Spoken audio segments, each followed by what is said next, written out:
Hello friends, ఈరోజు మనం కిచెన్లో కానీ మన వాష్ ఏరియాలో కానీ యూస్ చేసుకునే సింకుల గురించి మాట్లాడుకుందామండి. ఇంపార్టెంట్ విషయాలు తెలుసుకుందాం. కిచెన్ సింకులోనండి మనం గిన్నెలు కడగడం వరకు అయితే ఓకే, కానీ సింకులో అయితే గిన్నెలు నిల్వ ఉంచకూడదండి. అంటే కడగాల్సిన గిన్నెలు మనం ఒక్కోసారి చాలా సేపు సింకులో పెట్టేసి వదిలేస్తూ ఉంటాం కదా.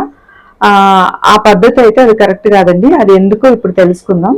నమస్తే అండి, నేను Himavani. Welcome to hygiene and blogs.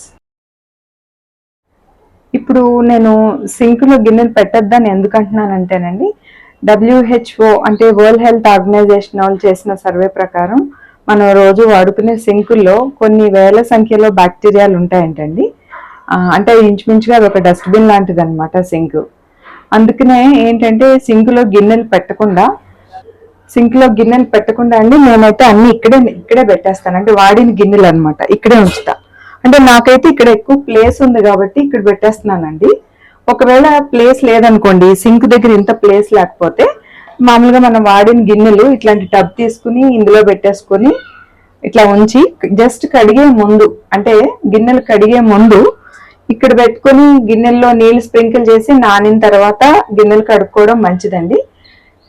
మనం నానిన తర్వాత ఒక 15 minutes లో గిన్నెలు కడిగేస్తాం. ఆ టైం సరిపోతుంది. ఆ తర్వాత మాత్రం ఎప్పుడు సింక్ ఇట్లా ఖాళీగానే ఉండాలండి. ఇందులో అయితే ఏమీ పెట్టద్దు వస్తువులు అయితే. మనం వాడిన గిన్నెలు కానీ ఏమి ఇందులో ఉంచొద్దండి. మనం ఇట్లా పైన పెట్టుకోవాలి. తోమే ముందు మాత్రం సింక్ లో పెట్టుకోవాలి. ఈ విషయం ఎందుకు ఇప్పుడు నేను చెప్తానండి. ఇంత క్లియర్ గా ఎందుకు చెప్తున్నానో నేను ఇప్పుడు ఒకసారి డీటెయిల్ గా చెప్తాను. ఇప్పుడు ఈ పైప్ లైన్ అంటే వెళ్ళి బయట మనకి గోడలోంచి 3 inch పైప్ లైన్ లో కలుస్తుంది. ఇది ఈ గొట్టం తర్వాత ఇది మళ్ళీ బయట మన గోడలోంచి బాత్రూమ్ లోంచి అంటే వాష్రూమ్ లోంచి వచ్చే వాటరు, తర్వాత కమోడ్ లోంచి వచ్చే పైప్ లైన్, ఇవన్నీ కలిసి మళ్ళీ కింద 6 inch పైప్ లైన్ ఒకటి ఉంటుందండి. అంటే ఈ 3 inch pipe lines, 4 inch pipe lines మళ్ళీ ఆ 6 inch పైప్ లైన్ లో కలుస్తుంది అనమాట. అంటే మళ్ళీ ఈ 6 inch పైప్ లైన్ అంటే మళ్ళీ అది ఎక్కడికి వెళ్తుందంటే మనకి మెయిన్ కనెక్షన్ మ్యాన్ హోల్ లో కలుస్తాయండి ఇవన్నీ. కాబట్టి ఏంటంటే దీన్ని బట్టి మనకు అర్థమవుతుంది ఏంటంటే ఈ పైప్ లైన్ కనెక్షన్ కింద కనెక్షన్స్ అన్నిటికీ ఇది లింక్ అయి ఉంటుంది, ఈ ట్యూబ్ అనమాట.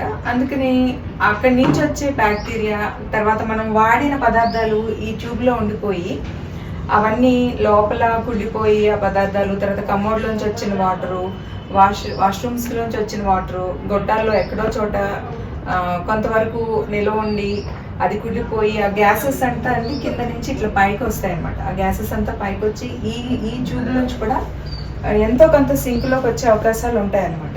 అందుకనే ఏంటంటే సింక్లో చాలా ఎక్కువ బ్యాక్టీరియా ఉంటుంది. అందుకే అండి, ఎందుకంటే ఇప్పుడు ఆ గొట్టాల్లోంచి వచ్చే ఆ గ్యాసెస్ అవన్నీ కూడా ఈ సింక్ లైన్లోంచి ఈ ట్యూబ్లోంచి ఇట్లా పైకి వచ్చే అవకాశాలు ఉంటాయి. ఎందుకంటే గ్యాసెస్ ఎప్పుడు కూడా పైకి వస్తూ ఉంటాయి. దానివల్లే సింక్ కూడా ఒక్కోసారి స్మెల్ వస్తూ ఉంటుందండి. ఎందుకంటే ఈ గొట్టాల్లోంచి వచ్చే ఎయిర్ అనమాట, అది ఆ పొల్యూటెడ్ ఎయిర్ అంతా ఇక్కడికి వస్తుంది. అందుకనే ఏంటంటే సింక్లో గిన్నెలు పెట్టద్దని చెప్తున్నానండి. అంటే పెట్టినా తోమే ముందు మాత్రమే పెట్టండి. ఆ తర్వాత వెంటనే క్లీన్ చేసుకుని తీసేసేయండి. సింక్ అయితే ఎప్పుడు ఇట్లానే ఖాళీగా ఉంచుకోవాలి.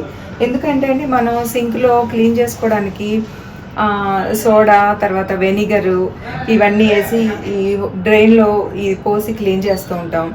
అట్లాగే వేడి నీళ్ళలో ఉప్పేసి వేడి నీళ్ళు మరగబెట్టి పోసి క్లీన్ చేస్తూ ఉంటాం. అట్లాగే ఈ సింకు మనం ఎంత నీట్గా ఏం వేసి సబినైస్ కానీ ఏ లిక్విడ్స్ వేసి క్లీన్ చేసి ఎంత మెరిసేలాగా క్లీన్ చేసినా కూడా ఇందులో ఉండాల్సిన బ్యాక్టీరియా మాత్రం ఇందులోనే ఉంటుందండి. ఆ కాసేపే మనం క్లీన్ చేసుకున్నంత కాసేపే సింక్ కొంచెం సేపే నీట్గా ఉంటుంది. ఆ తర్వాత ఇది ఎలాగో మళ్ళీ ఆ గొట్టాల్లోంచి వచ్చే ఎయిర్తో ఇది పొల్యూట్ అవుతూనే ఉంటుంది. కాబట్టి మీరు ఈ సింక్లో మాత్రం గిన్నెలు పెట్టద్దండి. ఈ హైజీన్ టిప్ కనుక మీకు నచ్చినట్టయితే నా ఛానల్ లైక్ చేయండి, షేర్ చేయండి, ఛానల్ సబ్స్క్రైబ్ చేసుకోండి.